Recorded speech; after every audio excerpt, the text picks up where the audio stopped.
भारतीय सेना के एक वरिष्ठ अधिकारी ने एक चौंकाने वाला खुलासा करते हुए बताया कि चीन ने ऑपरेशन सिंदूर के दौरान पाकिस्तान को भारत की लाइव सैन्य तैयारियों की जानकारी दी थी। चीन द्वारा पाकिस्तान को ये डेटा रियल टाइम में साझा किया गया, जिससे पाकिस्तान को भारत की रणनीति और सेना की स्थिति का सीधा लाभ मिला। ये खुलासा उस वक्त हुआ जब भारतीय सेना के उप सेना प्रमुख lieutenant general Rahul R Singh Nai Delhi में आयोजित एक रक्षा सम्मेलन को संबोधित कर रहे थे। उन्होंने बताया, हमने देखा कि पाकिस्तान को चीन के माध्यम से रियल टाइम इंटेलिजेंस सपोर्ट मिल रहा था। हमारी सैन्य तैनाती, एयर डिफेंस और वेपन लोकेशन जैसी संवेदनशील जानकारियां लीक की जा रही थी। चीन की भूमिका पर गंभीर सवाल उठते हैं। जनरल सिंह के अनुसार पाकिस्तान के पास मौजूद लगभग 81% सैन्य हार्डवेयर चीन द्वारा निर्मित है और ये परिस्थिति चीन के लिए एक लाइव लैब जैसी बन गई थी, जहां वो भारत के खिलाफ अपने सिस्टम की परख कर रहा था। भारत की सदी हुई प्रतिक्रिया भी देखी गई।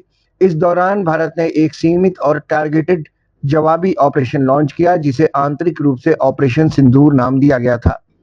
प्रारंभिक योजना के अनुसार भारत को 21 लक्ष्यों को निशाना बनाना था, लेकिन कूटनीतिक और सामरिक कारणों से केवल 9 लक्ष्यों पर हमला किया गया। ये घटना भारत के लिए केवल एक चेतावनी नहीं, बल्कि एक स्पष्ट संकेत है कि आधुनिक युद्ध अब केवल हथियारों से नहीं, डेटा और साइबर जानकारी से भी लड़े जा रहे हैं। भारत सरकार और सेना इस लीक की गंभीरता को समझते हुए सुरक्षा ढांचे में तकनीकी बदलाव की दिशा में तेजी से काम कर रही है, जिसके लिए जरूरी और प्रभावी कदम उठाते हुए भारत की ओर से रक्षा संचार प्रणाली को और अधिक सुरक्षित किया जा रहा है।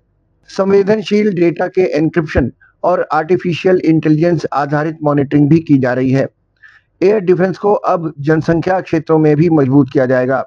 चीन द्वारा पड़ोस में बैठकर भारत के खिलाफ अपने हथियारों की टेस्टिंग और डेटा लीक भारत के लिए एक बड़ा खतरा और भविष्य के लिए सबक भी है।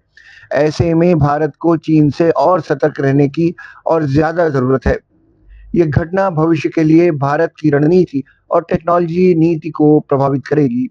Bureau report, journalist India. बाकी देश और दुनिया की तमाम छोटी बड़ी खबरें आप पढ़ सकते हैं जर्नलिस्ट इंडिया की वेबसाइट पर। तो लॉग इन करिए www.journalistindia.com and .in। इसके अलावा यूट्यूब, फेसबुक, इंस्टाग्राम और एक्स पर भी जर्नलिस्ट इंडिया को फॉलो करें।